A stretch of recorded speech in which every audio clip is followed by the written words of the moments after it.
So a lot is happening in Zimbabwe, and I just thought, you know what, let's talk about this and trigger a debate or a discussion with regards what we are seeing the church doing in response to what is happening in Zimbabwe. So a lot of times I see when there's a crisis, when there's something that is happening in Zimbabwe, I see a lot of church people, a lot of church leaders calling upon people to pray for Zimbabwe.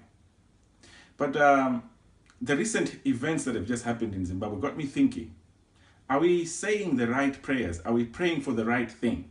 What is it that is cursed and what is it that is blessed? We have Zimbabwe, the land, and we have Zimbabweans, people that reside within Zimbabwe. So Zimbabweans and Zimbabwe are two separate things. The land called Zimbabwe is blessed. That is a fact. We all know that.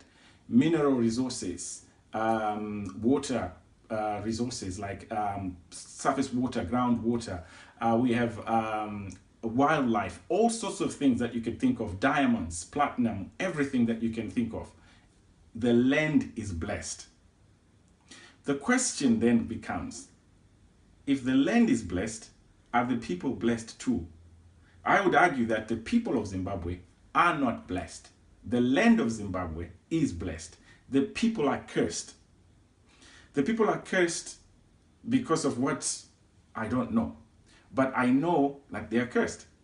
Why do I say that? I say that because if we think about it, Cecil John Rhodes came to a land that he saw as a blessed land. And he managed to manipulate the resources of that land and became one of the wealthiest men in the world. Even to this day, his wealth has still not been exhausted. But as Zimbabweans, we have a cursed leadership. We have a cursed leadership, be it in the church, be it in politics, whatever it is. We seem to be corrupt and we fall into all these things that have to do with mismanagement and misgovernance and all sorts of ills. So my argument remains, Zimbabwe, the land is blessed. Zimbabweans are not blessed. So if you're not blessed, that means you're cursed. Now, why do I say that? I think that if we were to take Zimbabweans that are in Zimbabwe right now, every person that is known as a Zimbabwean, take them out of that land called Zimbabwe, remove them from there, and then get, say, the Japanese or the Germans or whoever to come and reside there and make use of the resources that are on the ground. They will be able to turn that country, that land that we call Zimbabwe, into a developed country within maybe 10, 15 years. They could turn it around. Take the same leadership crop and the people that you've removed out of Zimbabwe into another land, give them a place somewhere that is already developed. They will run it down. What we had from the colonialists, the developments that they made, we didn't progress that much from there. I watched a documentary of how Kariba was built.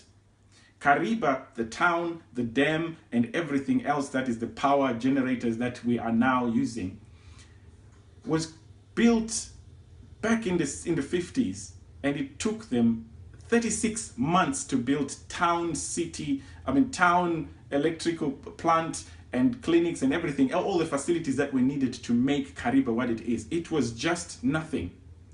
They followed a trail that elephants used, and they followed it to a river. And if you watch that documentary, you will see that those people were focused on developing.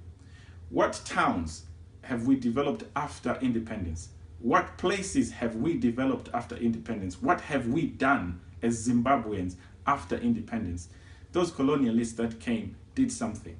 What have we done? So the problem is us, Zimbabweans. It's not to do with the land, it's to do with the people. So the people need to understand that the land is not cursed. Something is wrong with you as a Zimbabwean, me as a Zimbabwean. It's time for us to rethink this and change. Join the debate.